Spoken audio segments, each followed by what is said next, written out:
Hello guys! Hello Capricorn! Welcome dito sa aking channel, Kapalaran 888 Capricorn.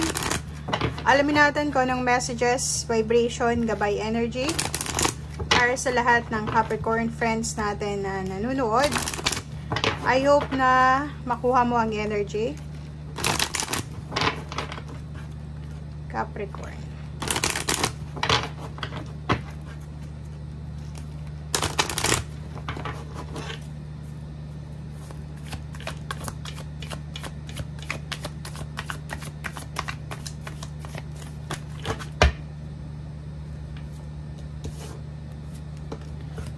Okay, Capricorn. Archangel Gabriel and Battle of the Blues. Okay.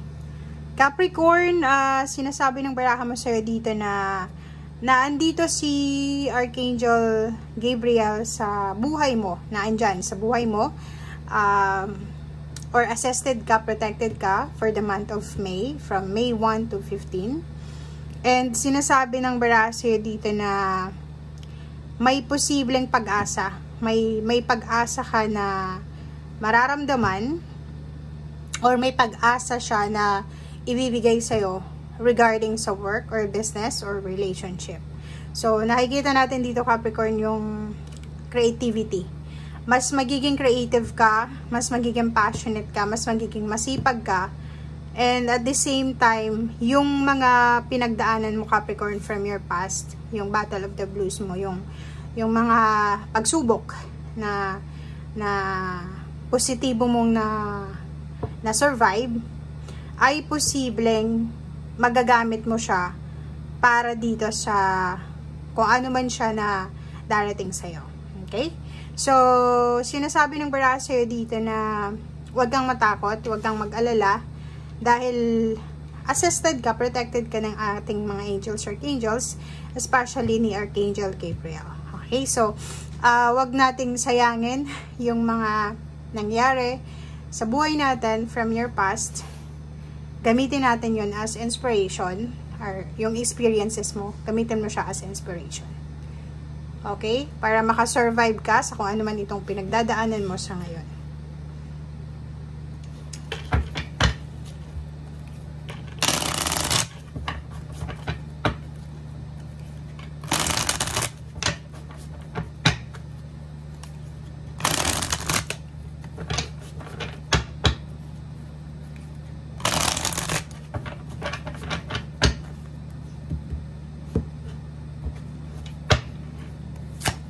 Okay. Capricorn. Nako. Kung makikita mo dito, Capricorn, sa baraha mong ito, posibleng ikaw ay nakakaranas ka. Nakakaranas ka ng, parang ano to, tawag dito, financial stress, or parang nakakaranas ka, or nakaranas ka ng issue sa pera. 'Di ba? For example, naghihintay ka, Capricorn, ng sweldo.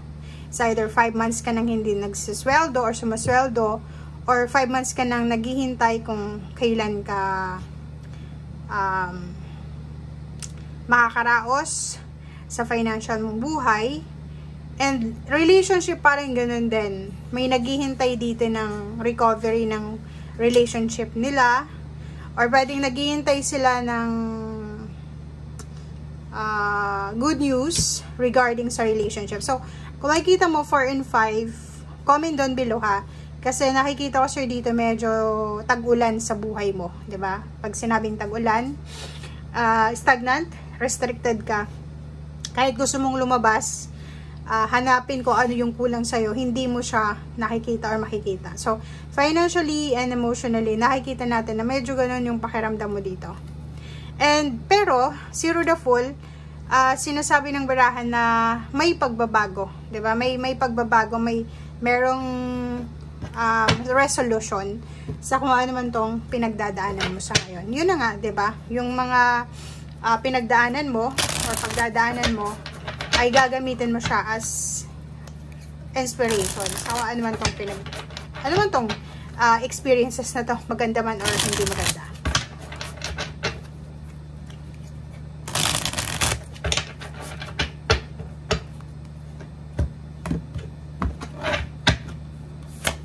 Okay, first card dito is Five of Pentacles. Ganun din. So, it's a confirmation na siguro may mga pinagdadaanan kang financial stress.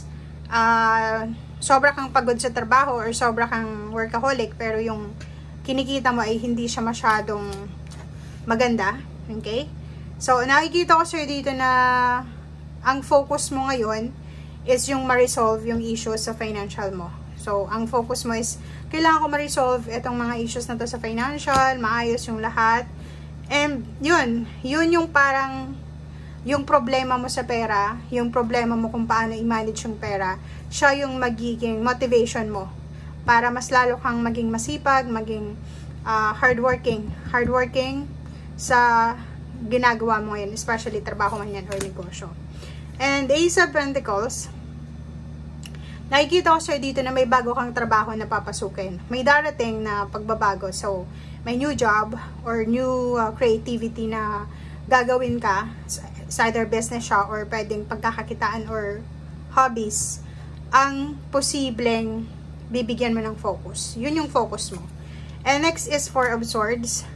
Nakikita ko sa'yo dito na kung ano man itong sisimulan mo or kung ano man itong darating sa'yo ngayon, siya ay posibleng magbibigay ng katahimikan sa'yo. Diba? Yung parang, eto na yung solusyon sa problema pinansyal, or eto na yung solusyon sa mga utang mo sa mga tao, or eto na yung solusyon sa mga pinagdadaanan mo. Okay? Pwedeng itong darating sa'yo na to is matagal mo siyang pinangarap, matagal mo siyang pinagpray, matagal mo siyang minamanifest, matagal mo siyang, anong tawag dito? Trinabaho ba? Or matagal mo siyang pinangarap? Or matagal mo siyang sinakripisyo? Parang ganun. So, etong the star na to is, it's a manifestation ng Archangel Gabriel kasi pareho din, sinasabi na punong-puno ka ng pag-asa. May pag-asa sa lahat ng mga pinagdadaanan mo sa ngayon. And, halimbawa, contract ito. Ang tagal mong naghintay sa kontrata, contract signing, dokumento, papeles, or kano pa man, sinasabi ng baraha sa'yo na huwag kang mag-alala kasi on the way na siya. Diba? So, expect the unexpected. And, sinasabi ng baraha na eto na yung magiging sagot sa mga imbalances sa buhay mo. So, kung may mga imbalances ka dahil sa problema sa pera, kasi minsan, problema sa relationship, involve yung pera, problema sa pera, involve yung relationship. So, nakikita natin dito na may pag-asa. Okay, huwag mong iisipin na andyan ka sa sitwasyon na yan. Wala na. May pag-asa pa. Okay? Thank you guys. Bye!